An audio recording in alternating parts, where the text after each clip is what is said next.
mambo ikiendelea nyumbani mpaka niwe na wasiwasi, kwa sababu kama nyumbani haiko sawa na huko juu nitakuwa kama nimesimama kwa mchanga.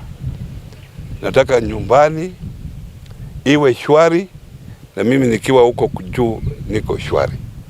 Nimesikia tuna ukombi baina ya mama county na gavana, na mimi najua kila mtu kila kiongozi ana kazi yake. Hawa MC ambao wamenitembelea wana kazi yao, wanajua kazi yao. Kila MP ana kazi yake, senator ana kazi yake, governor ana kazi yake, na rais wa nchi pia ana kazi yake. Na mtu akifuata leni yake, hiyo ukombi hautakuwa. Saa hii tukianza kuongea nani atasimama kitikani, nani atasimama kitikani, na pato tuna miaka 4 mbele, hii itafanya sisi watu wa Kakamega hatuwezi kupata huduma ule unatakikana. Sababu mimi pia ni stakeholder. So uchaguzi wa jana sijui ulikuwaje.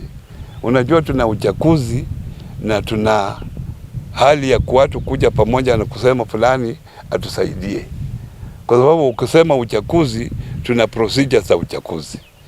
Na hiyo procedure hata uchaguzi kufanywa Kakamega County na mimi si stakeholder. Sinitaambiwa alafu nije hapo. Alafu nione vile uchaguzi unaenda. Yeah. So uwezi kusema mtu fulani anataka kiti yangu, pengine unafikiria huyo ndiye anataka, na ule atatokeza mwisho utakuwa na shida. Uwezi kujua nani atasimama kiti gani mpaka pengine tufike mwaka wa 2006. Kwa hivyo ningeomba wale viongozi ambao wanakombana, nataka waje pamoja, wafanyie kazi pamoja. Na sisi tuko na ile kazi ambayo tunafanya kule juu. Na tulikuwa tumepanga mwaka ujao tutafanya uchaguzi wa chama.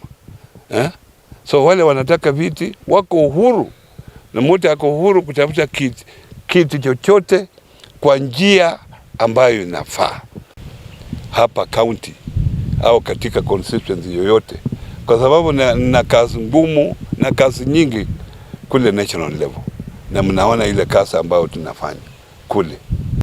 Nitasimama kiti ya senator. Sijui hii mambo wanapata wapi. Tuna watu wengi ambao watu wa vitina katika hii county, na nimuomba wale watu wa vitina muache mambo ya vitina, muache viongozi wafanye kazi yao, kwa sababu mimi hakuna mtu yoyote ambaye mimi nimeambia ati mimi nitasimama useneta. Nataka niseme leo, mimi sitasimama kiti cha useneta siku yoyote, na muweke kama record.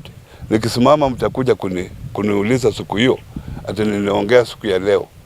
Sina haja, mimi nimetoka katika county, nimewachia wale ambao mmechagua nyinyi wenyewe, na mimi ninaenda national level. Energy yangu yote, nguvu zangu zote nitaweka katika national level. Tuone yale ambayo tunataka marekebisho katika katiba yetu. Tunataka kufungua saba ifunguliwe. Tunataka sheria ambayo itawezesha kuwa na uchaguzi